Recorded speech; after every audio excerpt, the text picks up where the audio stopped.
Dealing with difficult clients, a 3-step guide. Look, every once in a while I have to fire a client. I really don't want to. So here's a few things I do go through before I choose to, hey, part ways.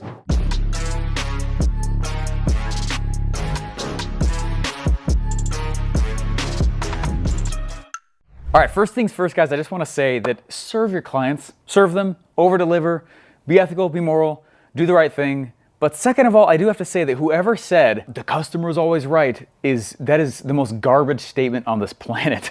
The customer is always right. Whoever said that got straight A's in school and has never run an actual company, because that is garbage, okay? Not true at all. I want to do a little bit of an episode here, though, talking about how we actually deal with difficult clients. So here's 5 things I want to at least go through before the 6th step, firing them. Let's dive in. Now, every single one of these, please deal with compassion.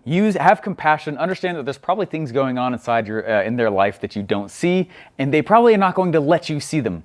So if there's some client you have that is just down your throat, which happens very rarely for us, but it still happens every once in a while. We sell to the world, right? We have a big global audience, big global market, right? Every once in a while, someone just woke up on the wrong side of the day and they want to take it out on me or someone on my team. First of all, just call out the behavior. I have to say this tends to happen once every 3 to 6 months. So it's not that often that we have some crazy difficult client, but it does happen though.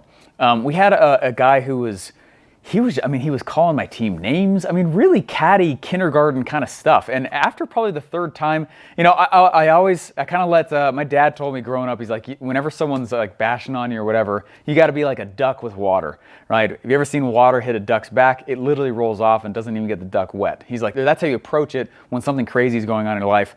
So I kind of like to take that approach. But after a while, it's like the 3rd time I finally FaceTimed the guy, and I was like, what? What is wrong? What is so wrong in your life? What's got you so triggered?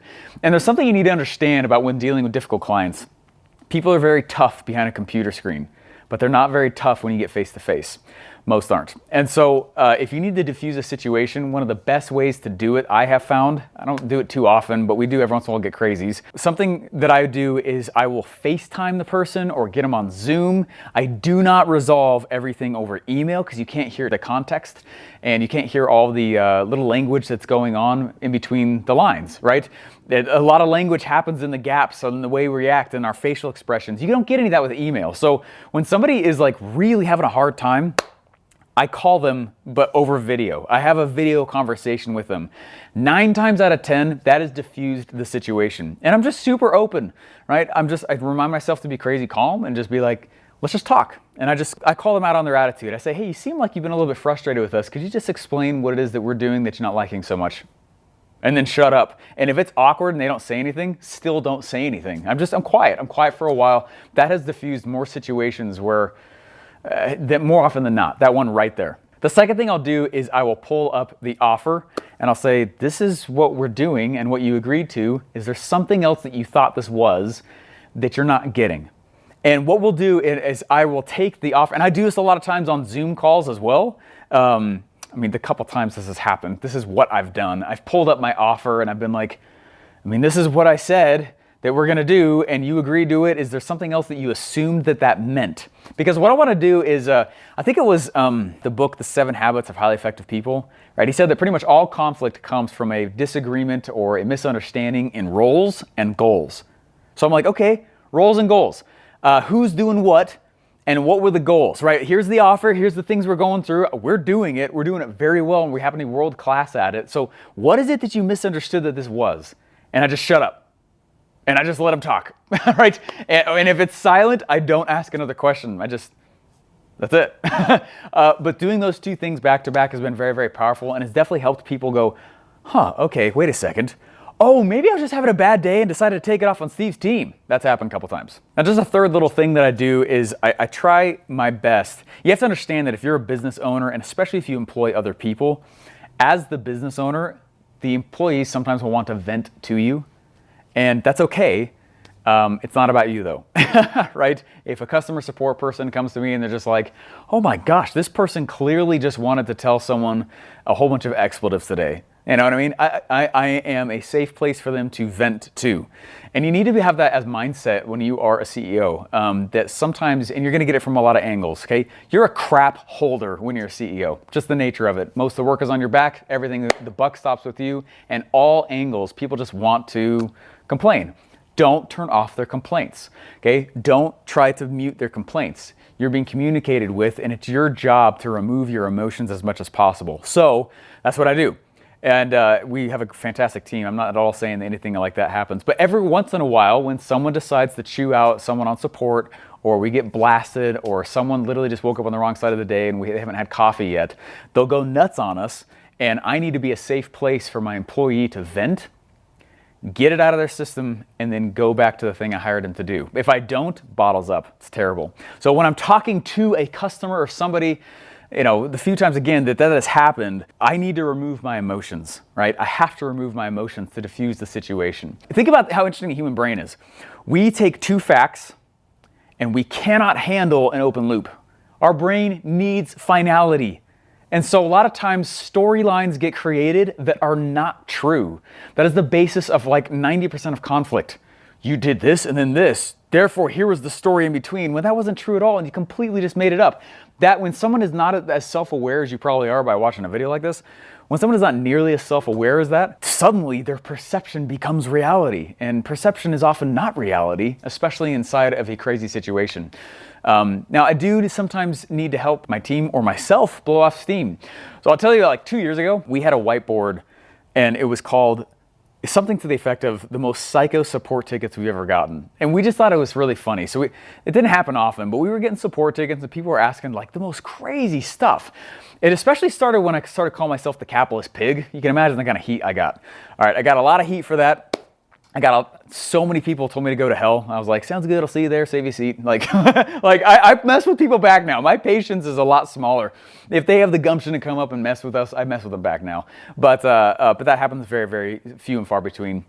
But what we did though is we grabbed all of the crazy support tickets and we made a podcast episode out of it. And it actually kind of trained the following that you can't treat us like that. The customer is not always right. And when we put an offer out there, this is what we're doing and you're agreeing to it. It is a two-way agreement. It is not as most entrepreneurs do, bleed for the customer all the time, do everything for them. Like I have to go, you know what I mean?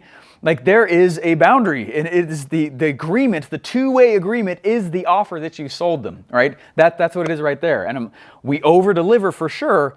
But when someone goes psycho on us, I'm like, oh my gosh, like this is what you bought. You bought it, right? What's the problem, right? And removing your emotions while you go through that, big key thing to realize. Hey guys, before I go over a few more steps and tricks and tips on how to deal with someone who might be kind of down your throat and totally unfair, hit subscribe. I would love to be able to have you as we continue to put videos out every single day. To know when we do that though, hit the little bell notification. And I want to be very careful how I say this.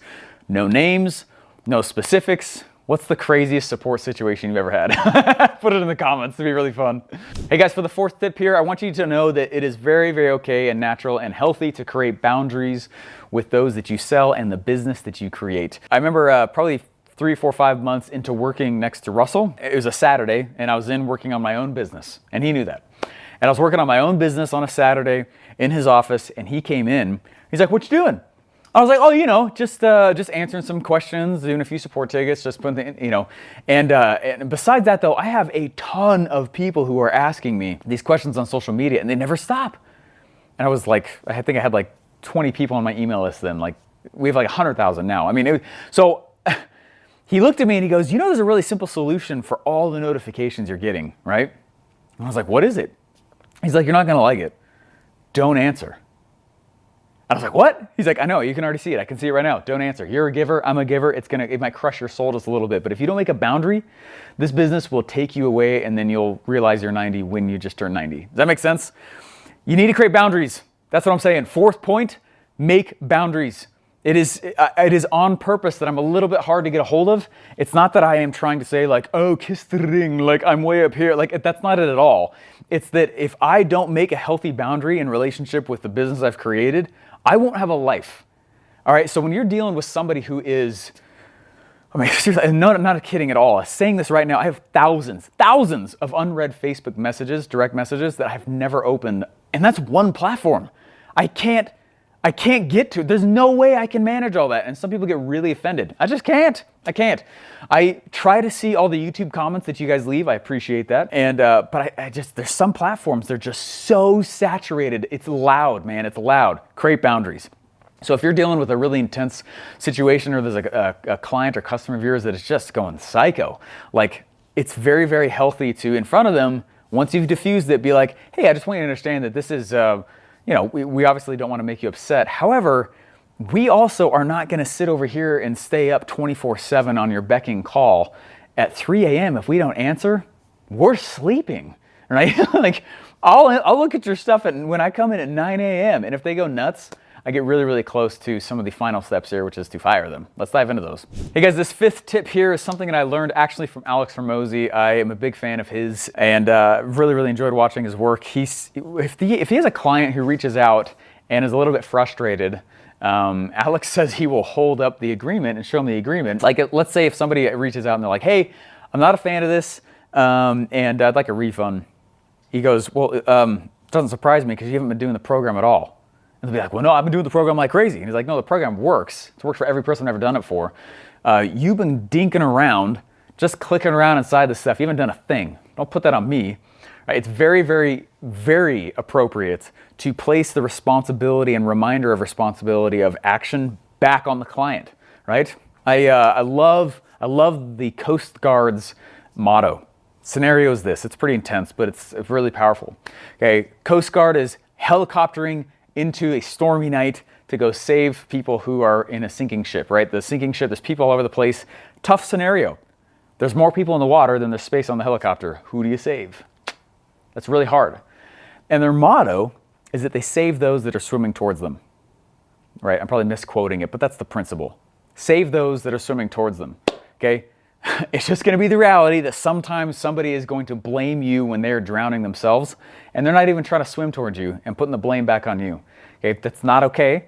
Don't let them, and just remind them of the responsibility they took on. That, look, when you bought this offer, you agreed to do these things. I can't go and move your arms for you in the water. You still have to put some freaking effort forward, right? And that's completely appropriate to do. All right, guys, if I've done those first 5 things and I've really tried to work for them and I've given them some extra slack and I'm like, maybe some crap's going on in your life that I don't know about and I want to give you the benefit of the doubt, and they're still going crazy, I fire them. And I've done that probably 4 or 5 times in the last 3 years where I'm just like, you are not a fit.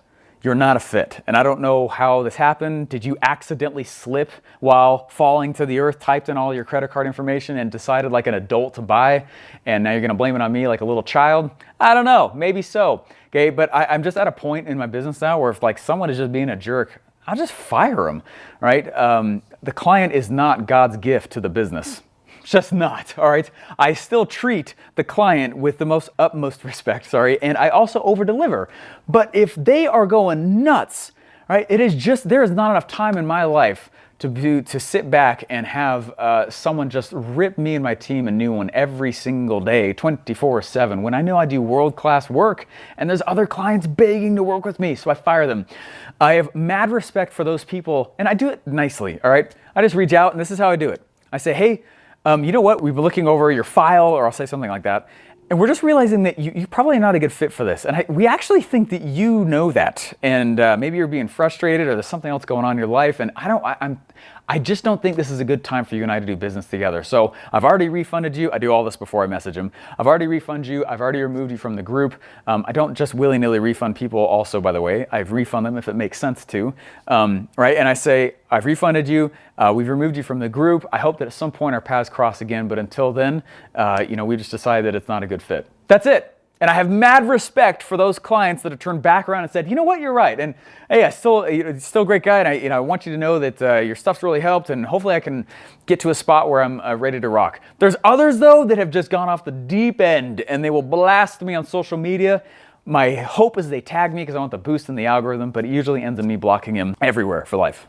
Hey guys, if you believe in actually owning your outcomes and that it all is on you, you're probably a capitalist pig like me. I got a free gift for you. Go to capitalismswag.com and get the Capitalist Pig shirt. It's free. We just ask you to pay shipping. I actually go in the hole a little bit over it, but we want to just get these shirts out more and push more of our banner all over the place. It is a free gift. The link is in the description, capitalismswag.com.